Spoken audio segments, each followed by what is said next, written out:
Hello, and welcome to Moments with Andy. Today I'd like to share a true story that happened to me when I was in high school, way back when in my freshman year. I took a course called Art 1, and we did a lot of things with different paintings and drawings and even worked in the clay. Well, some of our students worked in the clay and others like myself just played in it. Well, the clay was a fun project to go through, but we were never allowed to go on the potter's wheel to make pots like this. You had to be in Art 2 to do that class. Well, I didn't keep us from that because we found some free time in the art room and found some Art 2 students there that showed us how to use the wheel. You had to take the clay, soften it up, from that big container. There was a container of a 25-gallon plastic garbage container that had all that clay in it. Soften it up, put it on the wheel, and spin it to make a little pottery, a little vessel, a little clay pot. Well, we gave it a try. Being inexperienced and also not really knowing the rules, when it was my turn, I turned the wheel on, and apparently you're supposed to hold your hands over the clay when you turn that spinning wheel. Clay went everywhere. The room was covered with clay. What a mess. Cleaned it up and never to return to the potter's wheel again.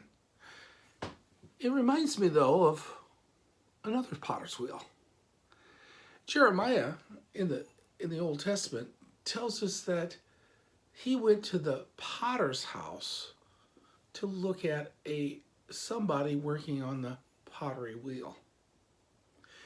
Oh, how much we are like that potter's wheel. We are that ugly, miry clay that's in the bucket, that's salvaged and taken out.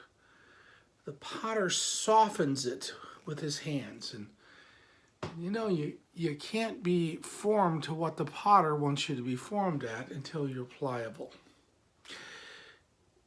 You become pliable in his hands, and then he takes us, the clay, and with great effort and care puts us on the wheel, spins us, and forms us into the vessel that he wants us to be.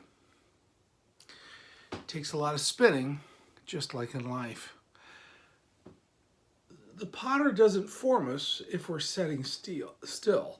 It is the twisting and the turning and the trials of life that causes us to be formed the way he wants us to.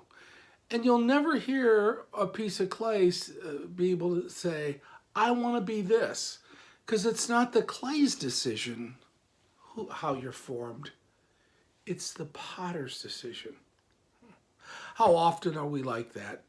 Wanting to do our own thing, wanting to think that we could go through life being formed the way we want, when the truth of the matter is the best thing for us to be the vessel God wants us to be is to be pliable in his hands. Be willing to be spun on the wheel.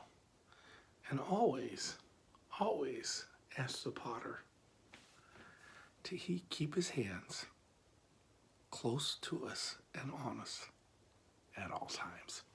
Thank you for joining me for Moments with Andy today.